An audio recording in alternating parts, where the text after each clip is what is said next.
The Legend of Zelda Breath of the Wild has turned 9 years old right after the Zelda franchise entered its 40s. A turn to the open air that I both in 2017 and 2023 shared with my dad, who I dedicated this video to Up in the Sky. But it is also a collab with Zeldamaster, so be sure to leave a like, subscribe and press the notification bell. What was and to this day remains the main strength of Breath of the Wild? Really, the map and the gameplay. But that doesn't mean that there isn't room to change, especially in the Triforce of Power, namely combat, since enemy variety has been an issue in the open air of Hyrule. No doubt, the personality was top notch, but there's something about seeing the same enemy, just in a different color. As we really lost something when we encountered Lizalfos in both humid Lanayru and the dry desert of Gerudo. Since the combat against these foes is only slightly different every time, and it is something that makes the open world games like the magic of, say, Ocarina of Time.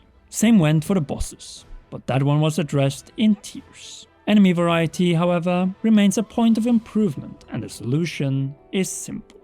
Make it more region-based, just like what we have seen with the amazing wildlife or food, as some might say. This also goes for the aerial element, which even in Tears of the Kingdom Sky Islands, it was really underwhelming, with only the Arakudas who were nothing more than annoyance. Like, this franchise holds so much more potential in the enemy department, and still there are so many missing foes. Like, even Echoes of Wisdom did a much better job here, and truth be told, I would have preferred that enemy system to be used in the next Zelda game, as it makes for a much livelier world.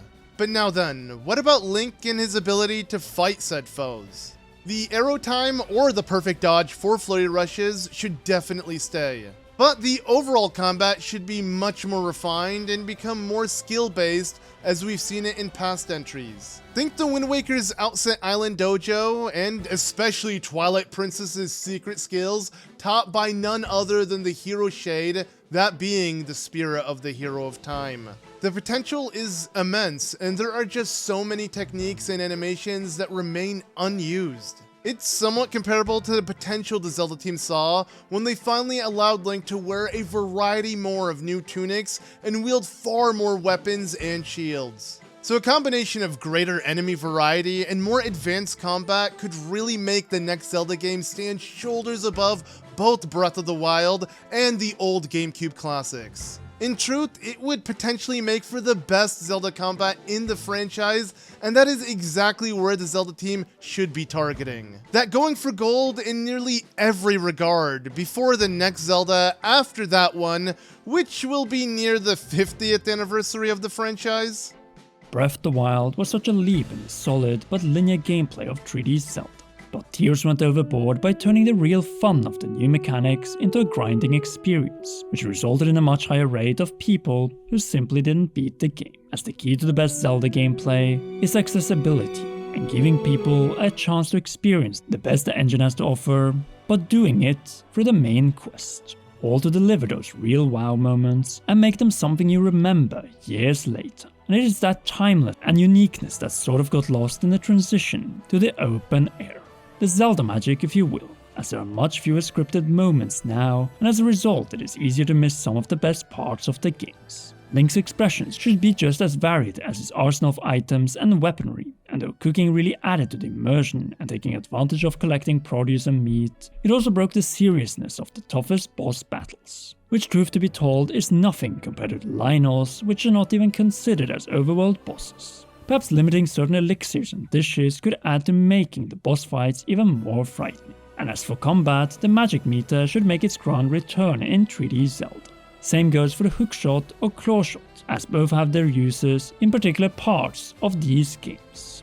Most of all when it comes to puzzles, which definitely need to see an overhaul. Same goes with the minigames, which despite being cool, were a little too similar and repetitive across Breath and Tears. For instance, after the Milano Cortina games, I do miss real winter sports activities in these games. Shield surfing time trial was a novel idea, but which deserved far more than a downhill timed race to the lower part of the mountain, as the Hebra Snow mountain chain was so big that it makes you wonder if it couldn't have had what the Zelda team's native Japan is best at, namely magic on the board. Think bigger, halfpipe, yes even slopestyle. Or skis and skates simply offer minigames that are unique and fun. while that an actual proper versus opponents instead of just individual timed events. Nintendo has not had their characters in proper winter games since 2013, and Zelda with its open air could definitely fill some of that void with side content gameplay.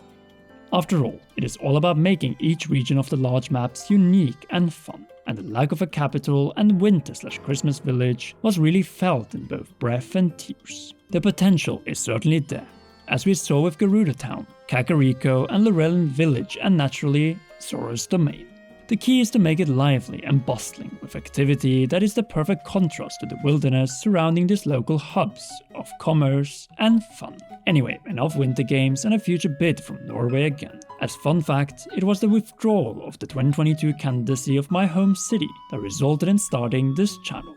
The more you know. That is sweet, Conrad, but I actually believe that it isn't just about the diverse regions, but also the music tied to these. Though the atmospheric tones were great and fitting for Breath of the Wild, sure, it really left us without any memorable songs outside the settlements in the Switch generation. Honestly, it's been a while since we were just blown away by tracks that were not tied to settlements or combat situations in Zelda. And that is just sad, because it would usually set the tone for each area we traversed.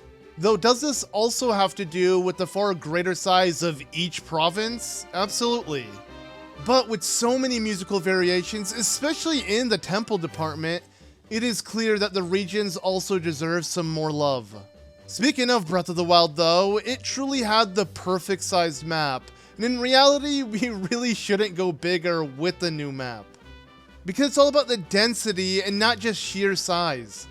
Well, I'm sure many love the shrine concept, and it's probably the most exciting thing to find when exploring the map, giving the player more unique things to find that aren't easily predictable before you find it.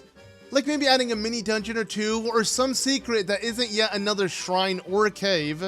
It would make it far more enticing for the player to go out of their way to explore every nook and cranny. And yes, we have a thread throughout this video, and that is variety. Offering something new for the player, just like we saw with the regions in Breath of the Wild. And while it still lacked in unique things from the shrines and Korok seeds, it was the first of its kind. Unlike how Nintendo just doubled down with all of that in Tears of the Kingdom. As not just with the shrines and Korok seeds, but even the new components the game added, like the Sky Islands. As after leaving the opening area with the Great Sky Islands, all the other Sky Islands are just copy and pasted archipelagos. And same goes for the newly added depths, it is nearly identical through and through. The simply put repetition is essentially a trap that must be avoided for Link's future to be better than his past. And there really is no other area where this is more true than in the dungeons and puzzles department. Or as we broke down in this video, the Triforce of Wisdom. Breath of the Wild went with 4 divine beasts, which were unique but repetitive in its interiors. Tears of the Kingdom, on the other hand, while not as repetitive visually, were not real dungeons, with one great exception. And that being the Lightning Temple, which really deserves recognition for feeling like what a Zelda dungeon should feel like in these modern Zelda games. Past and future hand in hand. And that is the standard we need for the franchise to truly become the best of both modern and classic styles. Returning the Zelda series to what defined its core gameplay loop, that being dungeons. Next Zelda needs to simply challenge the greatest dungeons in the 40-year-long history of the franchise, something that both Breath and Tears, for the most part, didn't, since even the Lightning Temple isn't close to being the best desert temple in the series. We're also missing a 3D forest temple now for well over 15 years, and we saw how good these can be in a late game scenario with Echoes of Wisdom's Faron Temple. Naturally, that game was mainly made by Grezzo, but the Zelda team in Kyoto should not forget what made so many of us fall in love with the franchise, delivering quality dungeons in every 3D installment for well over 10 years. Forest, Stone Tower, Earth Temple, Arbiter's Grounds, and the Great System. All of these pushed above and beyond, as the Zelda team of the 2000s and early 2010s didn't accept less. As a result of this mentality, we got some of the greatest highlights, not in just Zelda, but gaming history. and we need to get back to this level of ambition again, with locked doors that require keys to open, incredible game-changing moments, and finally, boss keys. Tears of the Kingdom gave back the varied bosses we were missing. Now it is time to do the same for the rest of the dungeon department, not just reskinning divine beasts and calling them temples. But with that said, there's just so much more to both the dungeons, their structure and puzzle design. But since this is a two-part collaboration, we'll go over these in addition to the adventure and story, or the Triforce of Courage if you prefer, on Zeldamaster's channel. So be sure to leave a like on this video, subscribe to both of our channels, and press that notification bell. Last but not least, a big thanks to you for watching, and to all our patreon.com/commonrealm patrons. Special shoutouts go to Raw Producer, Jonathan, and Heroes, Cheryl, Garrett Hoy, Holly Wolf, and Kintaro. You rock, and please enjoy Zeldamaster's part of this collaboration.